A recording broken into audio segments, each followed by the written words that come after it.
Right, Shalom, giving all praise, honor, and glory to Yahweh Bahashem, Yahweh Shai Bahashem, Rachakodash. Double honors to the elders and apostles of Great Millstone who rule well, and a sincere Shalom to you, Akim, who are pushing this word around the globe in faith and in truth and in sincerity. So, as always, I'm going to start by saying we are the real Hebrew Israelites, the true Israelites, you so called Negroes, Latinos, Hispanics, Native Americans, West Indians, and West Africans, so on and so forth. We are the true descendants of the man in the Bible who was named Israel. Now, this doesn't just apply to the people I just mentioned above, it also applies to anybody who might look like any of the other nations. But if this word resonates with you and you believe in the names of Yahweh and Yahweh Shai and in the whole word of this truth, in faith and in sincerity, then you too might be an Israelite. Because Israel has been scattered amongst all nations, so therefore you're going to get Israelites who look like the other nations. So this isn't a skin tone thing, this is a seed line thing, because pertaining to Numbers chapter 1 and verse 18, it says that your seed line is determined by the line of your fathers. Okay? So, just as I said there, the names Yahweh and Yahweh Shai are the foundations of this faith, because Yahweh is the true name of the God of the Bible, and Yahweh Shai is the true name of the one that the world ignorantly calls Jesus Christ. They were Hebrews, and they had Hebrew names, because Hebrew is the Lashon Kodash, which means holy tongue, so it's the first language. So I'm going to get into today's lesson, and today I was just reading this article which was published by the Sun newspaper, and it's about this. It says basically it's about this convicted paedophile Gary Glitter, who used to be a pop star back in the day, long time ago. I mean, I never liked this guy, man. Even when I was a small child, I used to see this guy on the TV. I just thought he was a fucking weirdo, but that's neither here nor there. The fact of the matter is that he's a convicted paedophile, and this article says that he stands to gain a lot of money from his songs being used in a new film that's come out, the new Joker film. So let's get into this article. It says, once again from the Sun newspaper, it says, Beyond the Joker, blockbuster movie Joker set to earn jailed pedo Gary Glitter hundreds of thousands of pounds in royalties. So here's the scene from the film. I haven't watched it. I'm not interested in watching it. But it says, jailed paedophile Gary Glitter is set to rake in a fortune from one of his hits featuring in the Joker. Rock and Roll Part 2, which Glitter helped write, is played in a key scene of the blockbuster. So here you've got this guy here, Gary Glitter, clearly an Edomite, a paedophile, complete freak, demon, yeah? It says, jail paedophile Gary Glitter is set to rake in a fortune of royalties from his hit featuring in the movie blockbuster Joker. It says, Rock and Roll Part 2 is played in a key scene of the blockbuster starring Joaquin Phoenix in the title role. The featured song, it will make the paedophile hundreds of thousands of pounds, experts said today. He will receive a lump sum for letting the recording be used, and royalties will be paid based on how well the film does in cinemas, plus DVD sales and sales of the film's soundtrack. The 1972 hit plays for around 2 minutes. Now that's a hell of a long time to use a piece of music in a film, because basically if you're a musician and you want to get your music used in either TV slots or adverts or commercials, you have to do what's known as a sync deal. Now the sync deal means that you're going to get payments of royalties based on how much of the song they use, and there's a couple of other factors, but basically you get royalties from it. So that's what's known as a sync deal, if I know that's correctly. If I'm saying that correctly. So 2 minutes is a very long time to use a song. That's almost a full song in today's standards, because most songs today are usually around the 3.5 minute mark. They're shorter than they used to be back in the day, but you know what I mean? If you're looking to get radio play, your song needs to come in under a certain amount of time. Like most radio stations won't play 5-minute songs these days. They play shorter versions, so like 3 minutes to 3.5 minutes is usually what you're looking at. So for the film to use 2 minutes of a song, so that's a lot of song they're using. So it says the 1972 hit plays for around 2 minutes in the key scene where Joaquin Phoenix, if I'm pronouncing that correctly, his Joker dances down a long flight of steps as he fully transforms into the villain. The Warner Brothers movie broke October box office records by taking 190 million worldwide in its opening weekend. Phoenix 44 has won rave reviews for his portrayal of a mentally ill comedian Arthur Fleck, who has a history of abuse, and how he turns into the infamous Batman baddie. But fans reacted furiously online to the inclusion of the glam rocker's song. One fume, "This monster doesn't deserve royalties." Mans Pink tweeted, Gary Glitter gets royalties for Joker, immoral bullshit. They're literally paying a paedophile to use his music in a movie about the consequences of child abuse. I'm off the fence, this movie is immoral bullshit.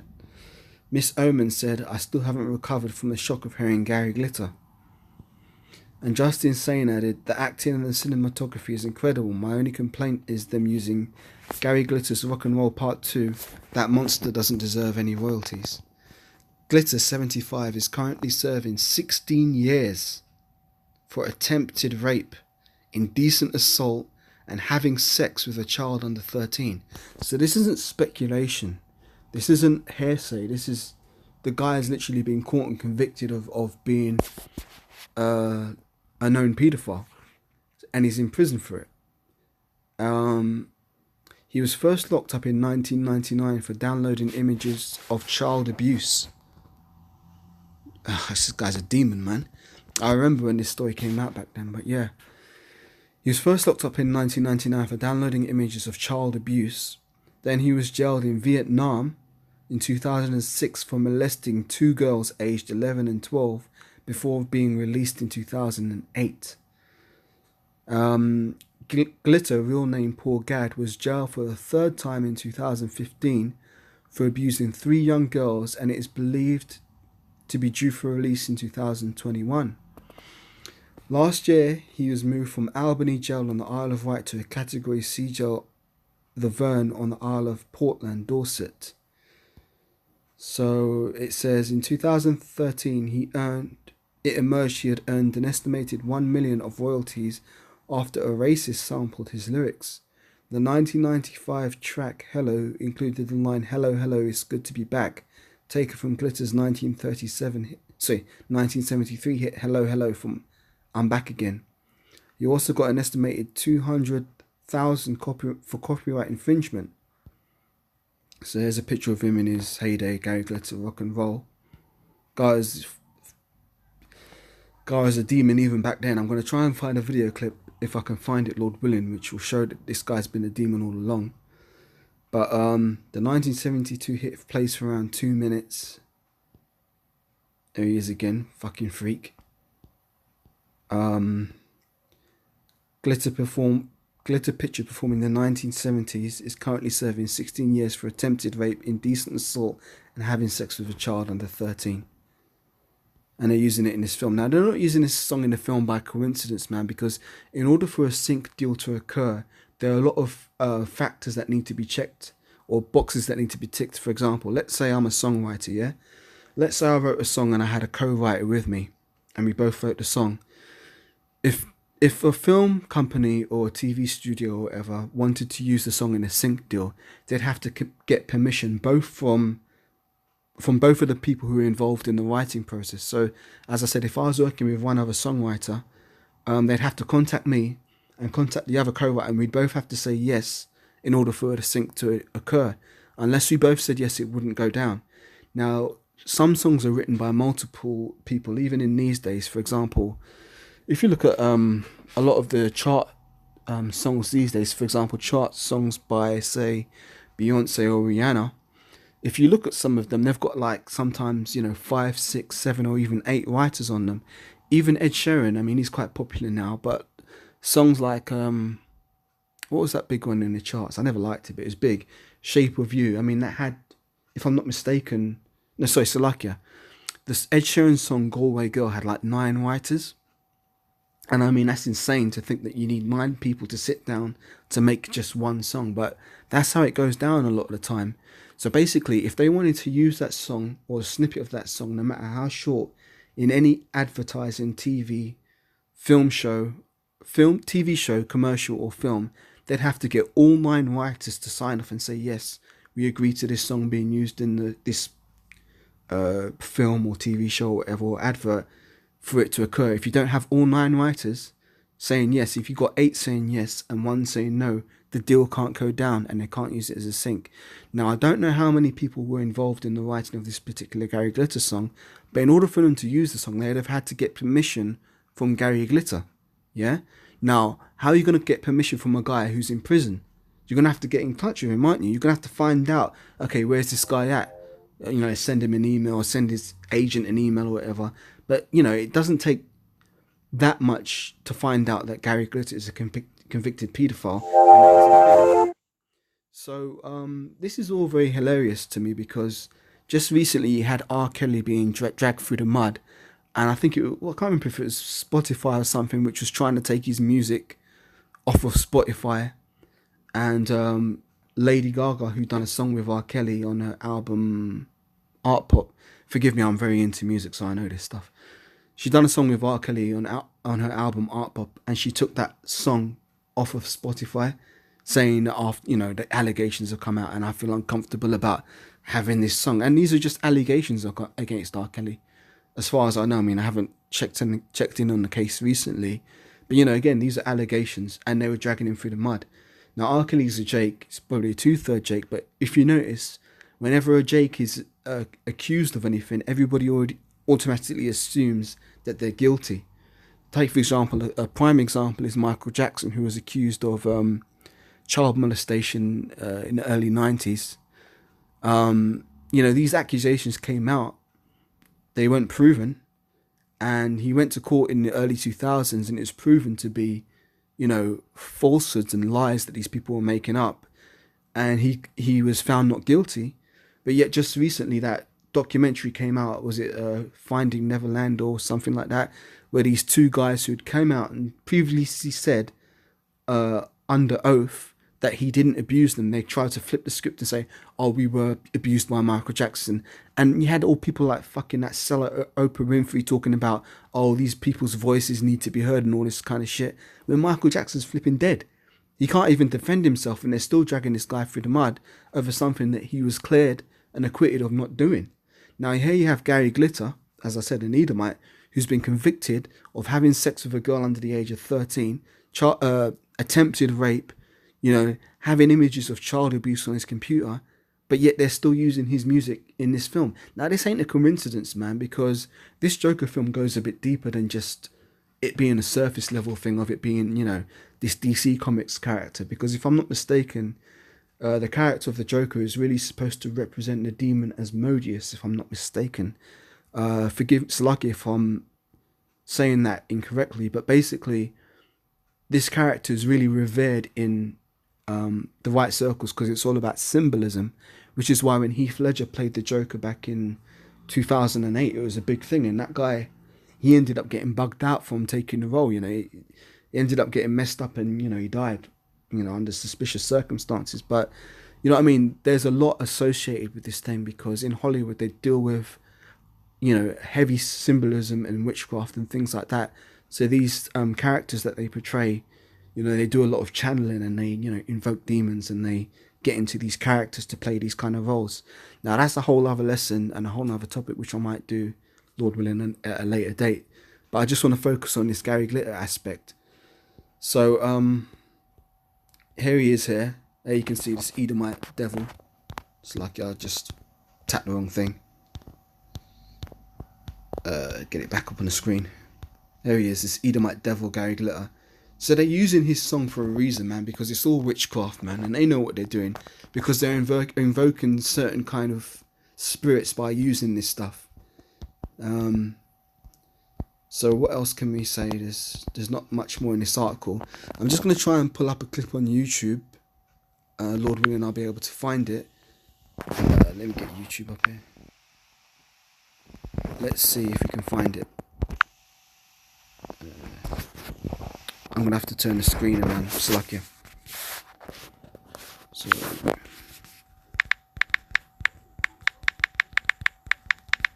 there you go. I think this might be it. Yeah, let me play this. Well, Gary, your fans cut across all ages. To give a little bit of backstory in this. This is a show that used to play back in the day, in the late 80s, called This Is Your Life, and this guy on the screen is the presenter, Michael Aspel. Now what they would do is they get various celebrities to come on this show, and they'd say, oh, this is your life, and they'd have all these different people come in and saying, oh, congratulations for doing this, or in 1972 you did this and it really inspired me, or something. You know, they'd basically blow smoke up celebrities' asses on this show, yeah? So here's Gary Glitter on the show. Groups and include Patricia Neal and the late Roald Dahl. You were introduced to them by their daughter. Right, so basically there's a famous writer over here in England called Roald Dahl. Actually, he might be famous in America too, because his books were like children's books, like the BFG, Fantastic Mr. Fox, Matilda, George's Marvelous Medicine. You know, these children's books, they were very popular. So this is a famous writer called Roald Dahl, and he had a daughter, and apparently she was friends with Gary Glitter because Gary Glitter was friends with her father. Now this is what they're talking about on this show, and as you can see, Glitter's sitting there in the chair. Well, Gary, your fans cut across all age groups and include Patricia Neal and the late Roald Dahl. You were introduced to them by their daughter, and she is here, Tessa Dahl. Tessa. So this is Tessa Dahl, Roald Dahl's daughter, yeah, and watch Gary Glitter's reactions to what she's saying.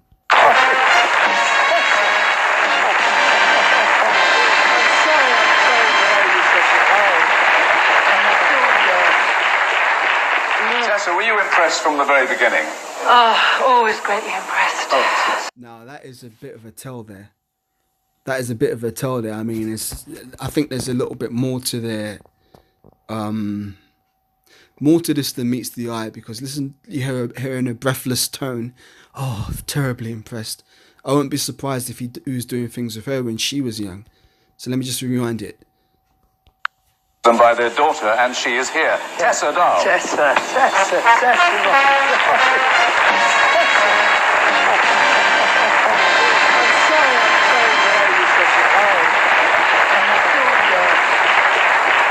Tessa, were you impressed from the very beginning? Oh, always greatly impressed. Gary actually came to live in my house when he was between jobs. Yeah, that Gary Glitter came to live in her house when he was between jobs. Now, when they say between jobs, that's a kind of like a covert way of saying he was unemployed. You know, you got to read between the lines, so it's lucky that's a notification there. It's lucky. I should have turned them off, but let's keep going. I was absolutely broke. My sister Lucy turned it into quite a successful venture because... So hear that? So you said he was absolutely broke. As I said, the guy was probably washed up in a bum. So her sister turned it into quite a lucrative venture. Let's listen to what she says. She used to pack the train full of her adolescent school friends in school uniform and they'd Skype school, and she'd bring them up to the house and charge them £5 venture because she used to pack the train full of her adolescent school friends in school uniform and they'd Skype school. See, he looks uncomfortable, see him adjusting his neck there, and he puts his finger up to his mouth as if to say, shh, don't tell. You know, so basically, she was getting her adolescent school friends, adolescent, you know, young girls, probably, you know, of his preference being that he's a paedophile. They'd pack the train with schoolgirls and they'd send them to him. And she'd bring them up to the house and charge them £5 a head to come and gaze at glitter. Charge them £5 a head to come and gaze at glitter. I think a little bit more than was going on than she's saying. This guy looks completely uncomfortable. Her adolescent school friends in school uniform and they'd Skype school, and she'd bring them up to the house and charge them £5 a head to come and gaze at glitter. And my sister Lucy turned it into quite a successful venture because she used to pack the train full of her adolescent school friends in school uniform and they'd Skype school, and she'd bring them up to the house and charge them £5 a head to come and gaze at glitter. She'd Skype school, and she'd Skype school, and she'd Skype school, and she'd Skype school, and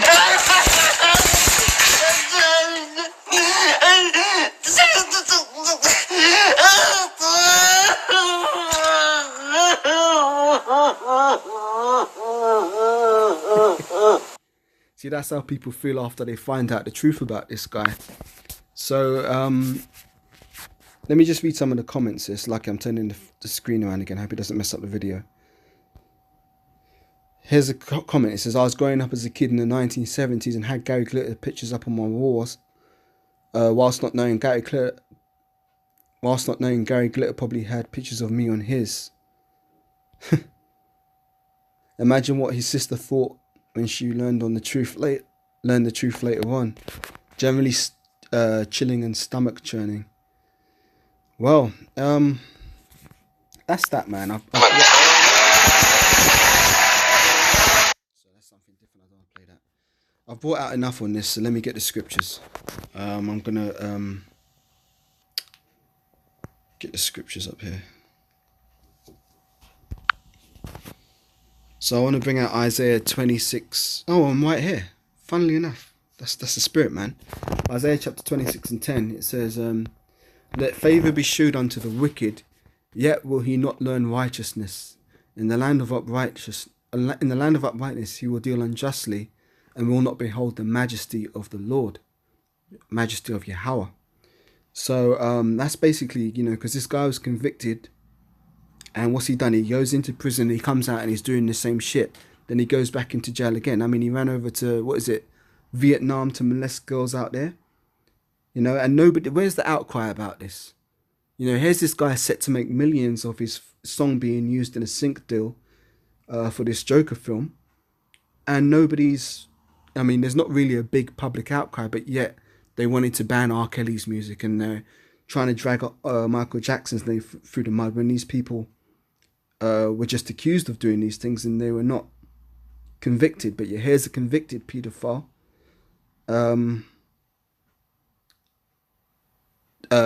There's a convicted paedophile. I know, and most people just don't really care. They're going to go and watch this Joker film, have a laugh, have a fun time, and it's just going to be another day to them because these people are so flipping lost in the sauce. They don't know what the hell is going on. So let me get Wisdom of Solomon chapter 3 and 10. That might be a cool precept to bring out.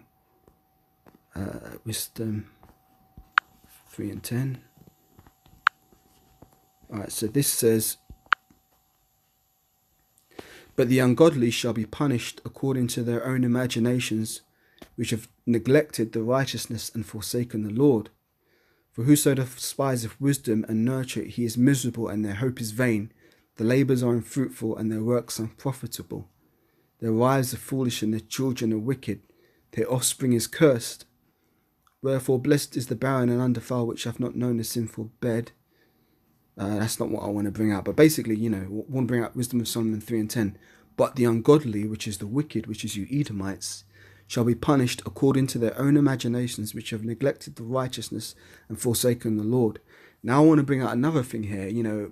A while back you had this, a large number of people were trying to accuse the men of GMS for being paedophiles and rapists, when no member of GMS has actually done anything like that, but yet they're quick to slander us and say, oh, GMS is all about raping young girls and all this kind of stuff. But yet, what are they doing to petition against Gary Glitter's song being used in this Joker film? Where are they to, protest against that? See, they want to come against us men of the Lord and accuse us of things we haven't done, but yet people who have actually done these crimes and have been convicted of them, they don't give a damn. That shows the whole world is in gross darkness and wickedness, man. So, let me see.